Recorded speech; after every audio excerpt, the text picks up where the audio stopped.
ये अंतरा या फिर जो डिम्पा हम बोलते हैं उसका रजिस्टर है। तो सबसे पहले यहाँ पे लिखा हुआ संधारण मतलब होता है मेंटेनेंस रजिस्टर। ये अंतरा एमपीओ को डिम्पा भी बोलते हैं। मेड्रॉक्सी प्रोजेस्टेरॉन एसीटेट गर्भ निरोधक जो इंजेक्शन होता है उसके लिए रजिस्टर है। तो आइए अब इसके अंदर का कंटेंट जानते हैं। तो सबसे पहले क्रम संख्या होता है, फिर ओपीडी या फिर आईपीडी का नंबर होता है, उसके बाद लाभार्थी का नाम होता है, किसे दे रहे हैं उसकी उम्र होती है, लाभार्थी का पता, दूरभाष मोबाइल नंबर, जीवित बच्चों की संख्या, छोटे बच्चे का उम्र, मासिक की अंतिम तिथि, और यदि दूध पिलाने वाली महिला है तो लैक्टेशनल एमेनोरिया को एले लिखेंगे। उसका वजन कितना है, बीपी लेंगे, कोई महत्वपूर्ण मेडिकल हिस्ट्री अगर है तो वो लेंगे।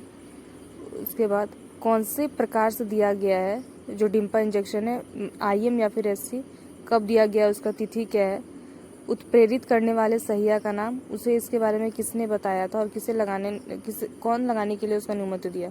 उसके बाद पहला इंजेक्शन लेने का समय, प्रसव के उपरांत, गर्भपात के उपरांत या फिर इंटरनल, एमपीए का प्रकार कैसे दिया गया है, सबक्यूटेनियस या तो फिर आईएम। उसके बाद दूसरा इंजेक्शन में भी है, इंजेक्शन की तिथि, मासिक चक्र के में परिवर्तन हुआ है या नहीं वो देखेंगे।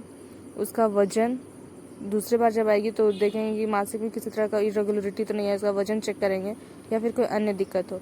जब तीसरा इंजेक्शन लेने आएगी तो उस समय देखेंगे कि जो इंजेक्शन है वो आईएम दिया गया है या एससी है। तो एमपीए का प्रकार जो दिया गया हो आईएम से या तो फिर सबक्यूटेनियस, इंजेक्शन किस तिथि को लग रहा है, मासिक चक्र में परिवर्तन हाँ या नहीं, उसकी उम्र, वजन देखेंगे, अन्य चीज़ देखेंगे। उसके बाद जब चौथा इंजेक्शन लेने आएगी तो भी सबसे पहले देखेंगे कि एमपीए का प्रकार जो दिया गया है आईएम दिए या एससी दिए, इंजेक्शन की तिथि क्या है, मासिक चक्र में कोई परिवर्तन हो रहा है हाँ या नहीं, वजन और फिर अन्य। जब पांचवा इंजेक्शन लेने आएगी तो भी हम देखेंगे एमपीए का प्रकार आईएम दिया गया कि एससी, इंजेक्शन की तिथि, मासिक चक्र में परिवर्तन हाँ या नहीं, वजन और फिर अन्य।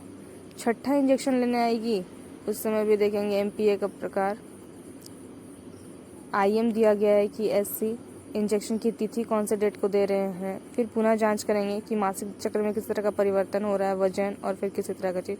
सातवां इंजेक्शन या फिर इससे अधिक में भी आ रही है तो पहले एमपीए का प्रकार वही जो दिया गया हो, सबक्यूटेनियस या फिर इंट्रामस्कुलर, इंजेक्शन की तिथि किसी तरह का परिवर्तन तो हो नहीं रहा है।